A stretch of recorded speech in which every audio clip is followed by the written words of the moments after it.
네, 하나님의 말씀 함께 보시죠. 요한복음 19장, 어제랑 본문이 같습니다. 28절부터 30절까지입니다. 요한복음 19장 28절에서 30절입니다. 네, 같이 합독하여 보겠습니다. 그 후에 예수께서 모든 일이 이미 이루어진 줄 아시고 성경을 응하게 하려 하사 이르시되 내가 목마르다 하시니 거기 신 포도주가 가득히 담긴 그릇이 있는지라 사람들이 신 포도주를 적신 해면을 우슬초에 메어 예수의 입에 대니 예수께서 신 포도주를 받으신 후에 이르시되 다 이루었다 하시고 머리를 숙이니 영원히 떠나 가시니라. 아멘. 네, 오늘 예수께서 십자가에서 하신 말씀, 여섯 번째 말씀이 됩니다. 시간으로는 다섯 번째 시간이지만 예수께서 하신 말씀으로는 여섯 번째 말씀이라고 이해하시면 좋을 것 같습니다. 그 말씀은 다 이루었다라는 말씀이 됩니다. 그러니까 어떠한 의미로 이 말씀을 하셨는지 또 이 말씀이 우리에게 어떻게 일하실지 기대하심으로 말씀의 자리에 함께 좀 나아가시죠. 자, 우선은 십자가에 못 박히신 지 시간적으로는 6시간 정도가 지나갔습니다 라고 얘기합니다. 그래서 다 이루었다는 말씀, 이 말씀이 다른 복음서에는 예수께서 크게 소리 지르셨다. 근데 그 말씀이 다 이루었다는 말씀이기도 하고 내 영혼을 아버지 손에 부탁하나이다 라는 말씀이 될 수도 있는데, 근데 다른 복음서의 저자가 표현한 것처럼 소리를 질러도 얼마나 크게 소리를 지르셨을까. 그러니까 크지 않았을 거라는 얘기죠. 이제 그 말씀을 드리려고 그래요. 6시간 정도, 또 그 전날에도 밤새 고문을 당하셨습니다. 또 십자가 위에서 6시간을 버티셨습니다. 다른 이들에 비해서 그 시간이 되게 짧았다 그렇게 얘기합니다. 힘에 많이 겨웠고 육체적으로도 한계에 있었고 그래서 속삭이듯 얘기하셨을 것이다 라고 봅니다. 근데 요한이라는 제자가 그것을 들은 거죠. 어떻게 들었을까? 어머니 보세요, 아들입니다 그러셨고, 요한아 봐라, 네 어머니다 라고 얘기하셨고, 십자가 밑에 요한이 있습니다. 가까운 곳에 요한이 있습니다. 이제 그 덕분에 예수께서 큰 소리로 얘기하지 않으시고 속삭이셨어도 들었을 것이다 라고 얘기합니다. 다 이루었다라는 말이 우리가 생각하는 것처럼 다 이루었다 큰 소리가 아니라는 거죠. 하나님 다 이루었습니다. 어쩌면 하나님께, 어쩌면 자기 자신에게, 또 어쩌면 가장 가까이 있는 이들에게 작게 속삭이듯 하셨을지도 모르는 말씀이 됩니다. 그러면 이것은 무엇을, 어떤 뜻을 포함하고 있는가라는 것입니다. 원어로는, 저희로는 다 이루었다 이렇게 나눠지지만 원어로는 한 단어입니다. 테텔레스타이.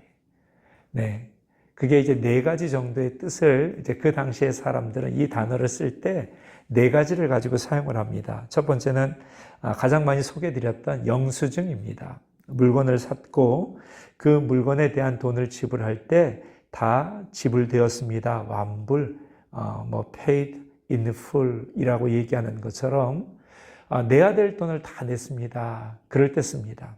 두 번째는 법적으로 씁니다. 법적으로 이 사람이 정해진 형기를 다 마치고 감옥에서 나올 때 네 죄에 대한 그 벌을 네가 다 받았어.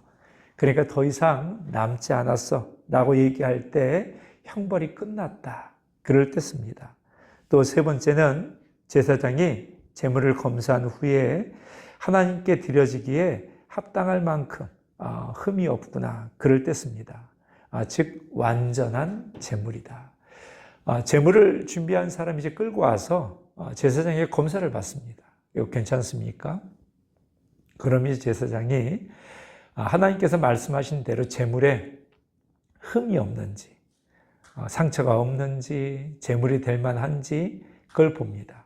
그게 다 검사가 끝나면 그래 괜찮아. 그럴 때 사용합니다. 네 번째는 군사적으로 승리한 군대가 성으로 돌아오면서 외치던 승리의 함성입니다. 전쟁이 끝났다. 이겼다.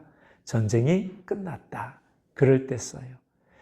예수님께서 마지막으로 다 이루었다라고 얘기하실 때에는 이 네 가지가 여러분 다 들어갑니다.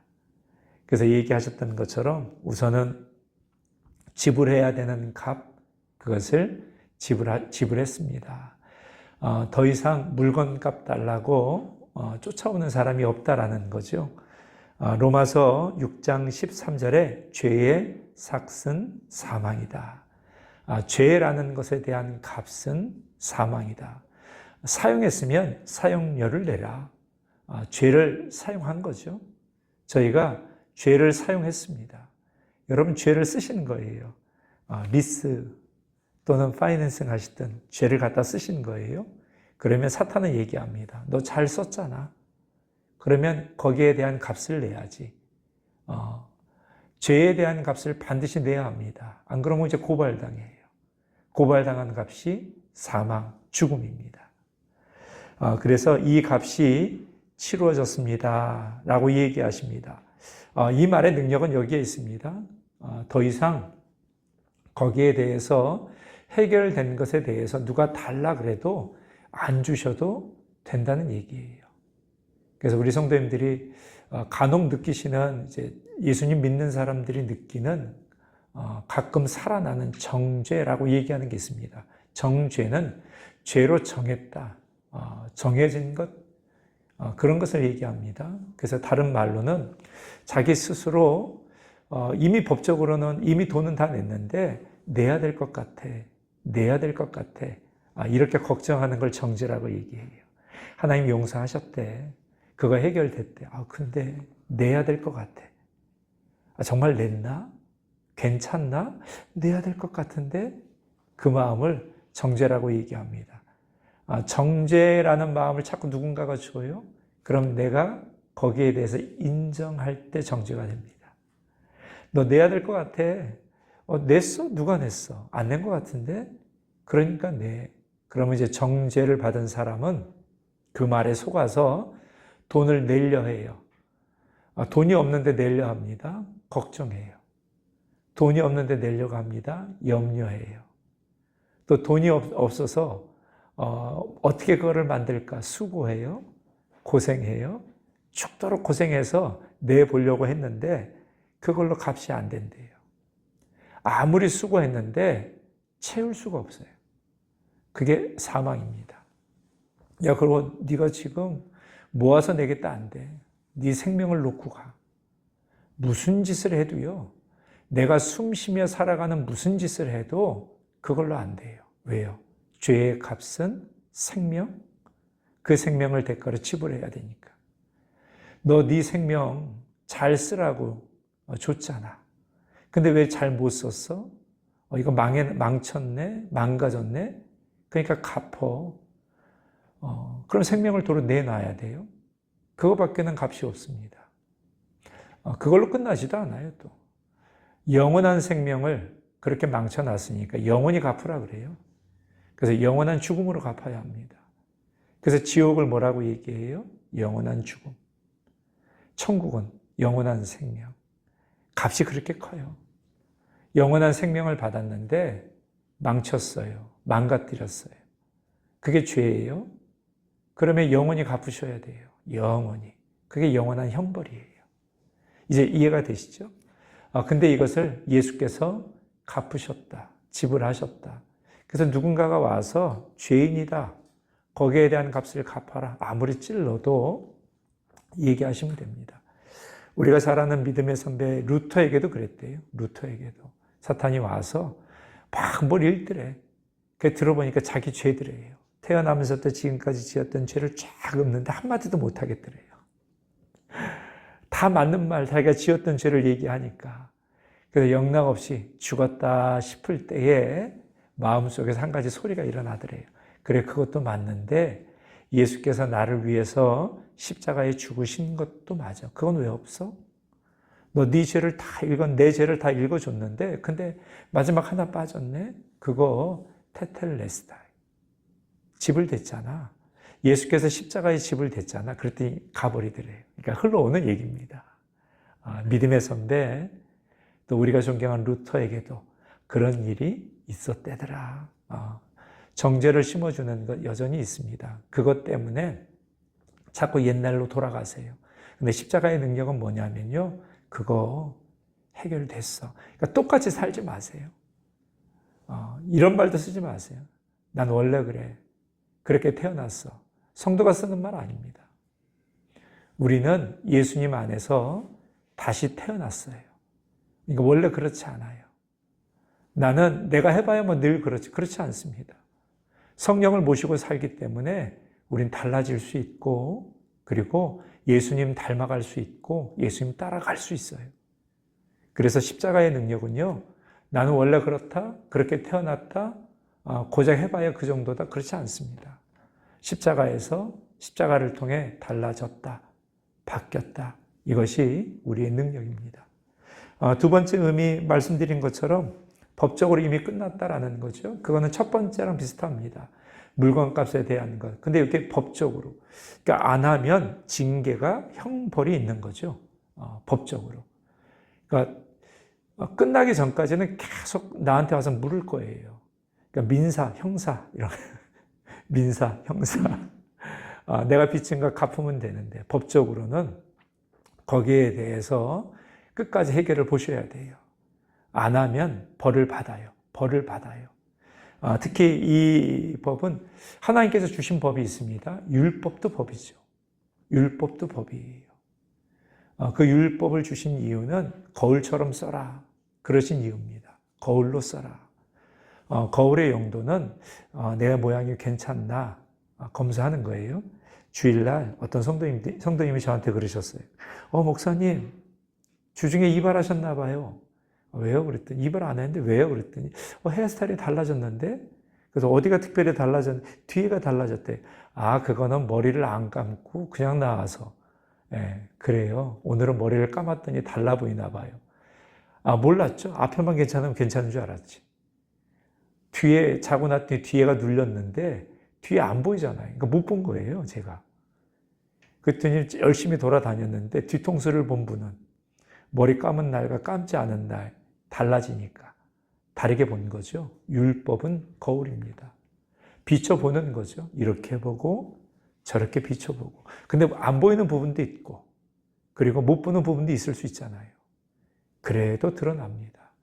적어도 적어도 사람들이 보는 앞판이라도 제대로 봐라. 그게 율법이에요. 모든 게 다 있는 것이 아니라 적어도 이 정도는 봐야지. 그래도 거기에 비추어서 하지 않으면 징벌이 있다. 이게 법입니다. 그래서 율법의 요구를 만족시킬 수 있는 인생은 없습니다. 법이기 때문에 거기에 대한 걸 분명히 받아야 돼요. 근데 예수님께서 법적으로 율법이 요구하는 것을 완성하셨다는 얘기예요. 내가 율법을 폐하러 온 것이 아니다. 율법을 온전하게 하기 위해 오셨다라고 얘기합니다. 율법을 무시하지 않으셨어요. 율법이 요구하는 것 이상을 보여주셨어요. 율법이 요구하는 것, 이거 지켜. 근데 예수님은 율법 밑에 있는 율법을 바치고 있는 기둥, 사랑이 뭔지를 보이셨어요. 율법을 완성시키시는 거예요. 더 이상은 율법을 들이댈 필요가 없다라고 얘기하십니다. 십계명을 보면서 여러분 내가 이렇게 못 산다. 그거 맞아요. 내가 죄인이다. 네, 그게 율법이 원하는 겁니다. 그래서 뭘 하라고 얘기합니까? 우리 힘으로는 율법의 요구를 이룰 수 없어. 그거 깨달으라고 얘기하십니다. 그러니까 율법을 들이대면서 봐라. 너 이거 못 지켰지. 그럴 수 있어요. 나도 못 지켜. 거기까지도 맞습니다. 근데 더 중요한 게 있어요. 예수께서 율법이 요구하는 걸 끝내셨어요. 그래서 그거를 그리고 나한테 주셨습니다. 그러니까 더 이상은 내가 율법을 못 지키는 건 맞다. 율법을 통해서 죄인이라는 것을 발견하는 건 맞다. 그러니 은혜를 붙들고 살아야 된다라는 얘기를 하시는 거예요. 너는 안 돼. 우리는 못 해. 율법은 10,000가지 중에 한 가지만 어겨도 법을 어긴 거예요. 죄가 있는 게 됩니다. 그래서 어렵다는 거예요. 근데 자꾸 우리를 속일 때 뭐라고 속입니까? 이거를 지키면 돼 라고 얘기합니다. 그러니까 은혜 쪽으로 가지 않고 반대는 법 쪽으로 가게 해요. 우리는 은혜를 붙들어야만 살게 돼 있거든요. 근데 이단이나 사이비는 자꾸 법을 얘기합니다. 이거 해야 돼. 저거 해야 돼. 그쪽을 강조해요. 그것만 잘하면 구원이 쉬워요. 잘하는 사람들한테 쉽습니다. 얻은 듯해요. 이상 없는 듯합니다. 은혜를 의지하지 않게 하는 모든 것들은 다 그쪽입니다. 은혜를 반드시 은혜만을 붙들고 살라 하시는 거죠. 세 번째 말씀이 제사적으로 흠이 없다라는 얘기는요. 이스라엘 백성의 머릿속에 죄가 있으면 이 죄를 어떻게 없애지? 죄가 있으면 하나님 앞에 설 수 없는데 어떻게 하지? 그렇게 얘기합니다. 그래서 방법을 하나 줬어요. 피할 길 하나. 피할 수 있는 길이 있어. 네 죄가 용서받는 길이 있어. 지었던 죄가 생각이 나거나 그 죄를 지으면 짐승을 끌고 가서 제사를 드려. 그러면 없어져. 근데 이거는 임시, 템포러리예요. 우린 죄를 또 짓잖아요. 그럼 또 가요. 그러니까 제사가 안 끝납니다. 지금도 이스라엘의 명절이 되면 비둘기나 다른 제물 대신에 닭을 그렇게 잡는데요. 아주 그냥 피가 흥건하게 흘러갈 만큼. 지금도 제사를 드려요. 왜요? 메시아가 안 왔다고 생각하니까. 제사가 안 끝납니다. 저희도 만약에 예수께서 안 오셨다면 주일날 이거 해야 돼요. 요번 주에 죄 지으신 분들을 위해서 요번에 친교 대신에 양을 한 마리를 잡으시든가 염소를 잡아서 우리 맨날 양고기 먹어야 돼. 그죠? 근데 그거 완전하게 끝내셨다는 얘기입니다. 왜요? 재물이 완전하니까. 재물이 완전한 건 이렇게 생각하시면 됩니다. 하나님께 드릴 때 내가 가진 죄를 재물에게 줍니다. 그럼 이제 재물이 가져가잖아요. 그러니까 재물에게 죄가 있는 거예요. 양아, 너한테 죄가 갔으니 네가 이제부터 죄인이야. 죄가 있네? 죽어. 그리고 죽여요. 그리고 하나님 앞에 얘기합니다.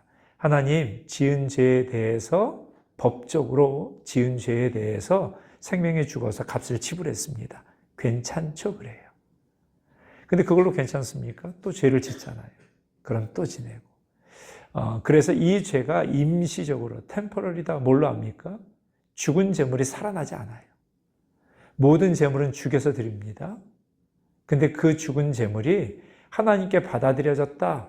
근데 그게 임시다. 안 살아나요.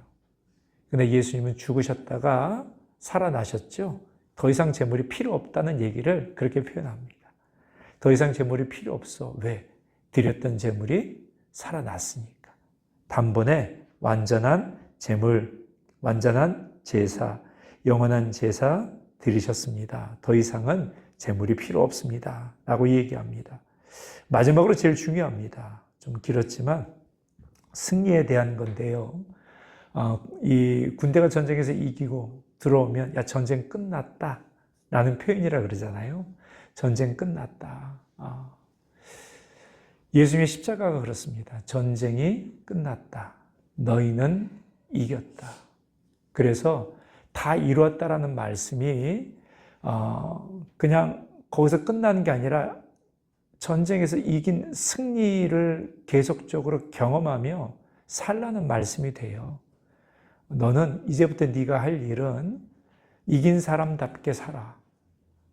왜 그 축구 경기도 이긴 거 알고 보면, 끝을 알고 보면 마음이 덜 쫄립니다.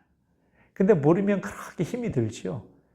끝을 아는 사람은 긴장하지 않아요. 노발대발하지 않습니다. 이렇게 끝날 거야. 그렇게 얘기해요. 예수님의 십자가가 그래요. 저래도 이렇게 끝날 거야. 스스로 여러분 자기를 보세요. 이렇게 망가지고 저렇게 망가지고 또 반복하고. 근데 예수님의 십자가를 믿으신다는 건 내가 지금 이렇게 보여도 완전하지 않아도 어떻게 끝날 거예요? 승리로 끝날 거야. 예수님의 십자가 죽음이 승리거든요.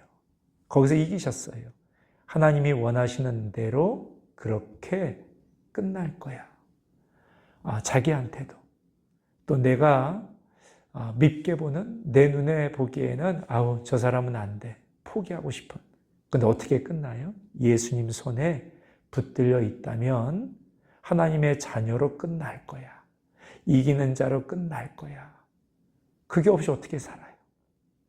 우리를 끊임없이 소망하게 하시는 말씀이 됩니다. 왜 그럴 수 있습니까? 십자가를 통해 사랑이 드러나서 그래요. 봐라. 하나님이 우리를 사랑하신 증거지 않느냐. 하나님이 사랑이 영원하시다면, 사랑이 하나님이라면 그 사랑이 지금도 멈추지 않고 계속될 거기 때문에 그렇습니다. 만약에 나한테 기준이 있고 내가 근거가 된다면 나는 잘 못하죠. 늘 망가지죠. 때로 삐딱하죠. 때로 포기하죠. 그래서 안 돼요. 근데 하나님은요, 사랑이시래요. 신실하시고 성실하신 사랑. 그 사랑 덕분에 우리가, 하나님은 안 변하시거든요. 안 멈추시고 포기하지 않으시고 반드시 그 일을 이루실 거거든요. 그래서 십자가처럼 하나님이 원하시고 계획하시는 대로 하나님이 이기는 것으로 끝이 나게 되어 있습니다. 이것을 잃어버리시면 안 돼요. 십자가의 능력은 소망할 수 없는 사람을 보면서도, 소망할 수 없는 일들 속에서도, 하나님을 찾을 수 없는 상황 속에서도 여전히 소망하고 여전히 주님과 동행하는 능력입니다. 바울을 보시면 됩니다. 빌립보 감옥에서 바울이 기도할 수 없죠. 찬송할 수 없죠. 로마 시민인데도 불구하고 감옥에 갇혔는데요. 근데 바울은 빌립보 감옥에서도 바울과 실라는 찬송했다고 얘기합니다. 하나님과 함께하는 것 멈추지 않았어요. 기뻐하는 것, 이긴 자로 사는 것, 또 그 안에서도 하나님이 하시는 역사를 찾습니다. 감옥의 문이 열렸대잖아요. 우리에게 얘기하시는 것이 바로 이와 같이 십자가의 능력이 드러나는 승리의 삶입니다. 그렇지 않고서 우리가 믿는 것이 어떤 의미가 있겠습니까? 오늘 우리 성도님들을 어렵게 하는 것, 힘들게 하는 것, 거기에 우리 예수께서 하셨던 그 말씀을 조금 선포해 보시기를 바랍니다.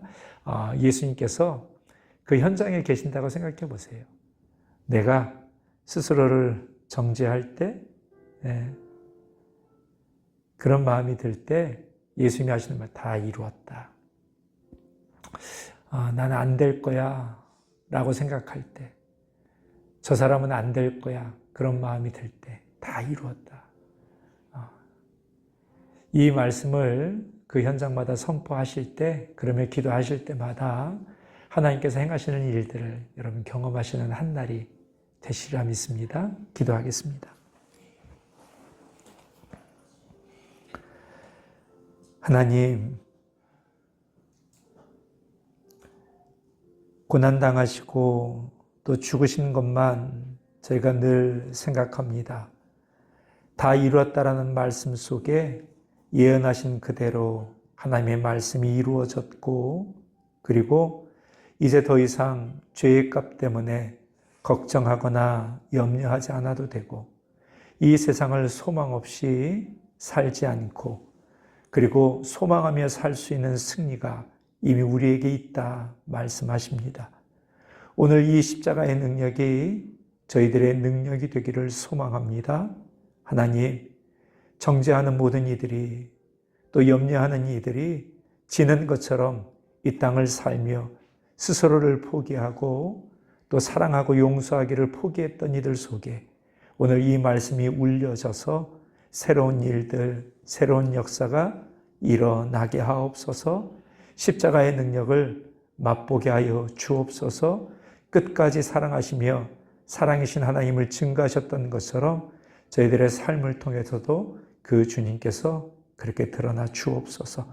그렇게 일하시고 동행하여 주시는 우리 주 예수님 이름으로 감사하며 기도드렸습니다.